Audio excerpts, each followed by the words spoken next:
जब से हम 2.5 साल से हुकूमत आई है, ये सारे बड़े बड़े डाकू इकट्ठे होके ये समझ रहे हैं कि इमरान खान को कुर्सी का इतना शौक है कि इसके ऊपर इतना प्रेशर डालो कि ये जी हमें जिस तरह जनरल मुशर्रफ ने एनआरओ दिया था ये भी दे देगा।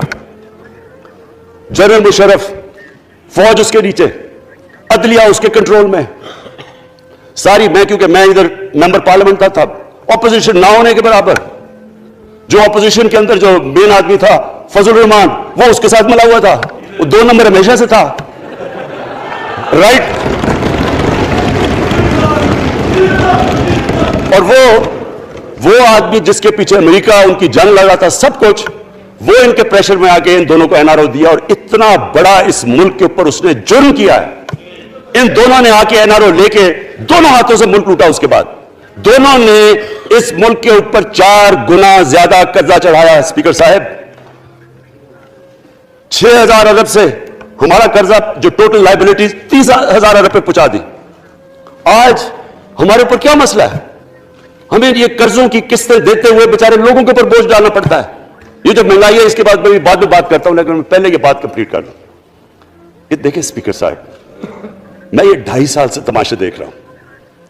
यहां पहले दिन प्राइम मिनिस्टर बन के प्राइम मिनिस्टर तकरीर करने जा रहा है, खड़े होकर तकरीर नहीं करने दी। क्यों तकरीर नहीं करने दी? क्योंकि उनको पहले दिन से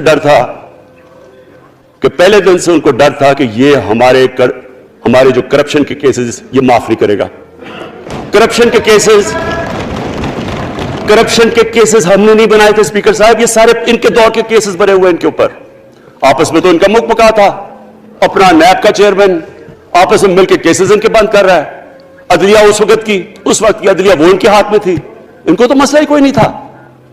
वहां $60 मिलियन आसिफ जरदारी का स्विट्जरलैंड में पड़ा हुआ है, वो जज कह रहा है कि वापस लेके आओ। वो यूसुफ रजा गिलानी जो यहां से सेनेटर बना है, वो पाकिस्तान का $60 मिलियन पड़ा हुआ है स्विट्जरलैंड में, वो जज कह रहा है कि वापस लेके आओ। वो कहते नहीं जी मैं नहीं खत लिखता। भाई आपके बाप का पैसा था, पाकिस्तानी कौम का पैसा था, उसके ऊपर वो डिस्क्वालीफाई हो जाता है। वो ऐसे फिर है जिस तरह नेल्सन मंडेला का डिस्क्वालीफाई हो गया। स्पीकर साहब, मैं ये चीजें आपको इसलिए बता रहा हूं, मैं तो इनको 30 साल से जानता हूं।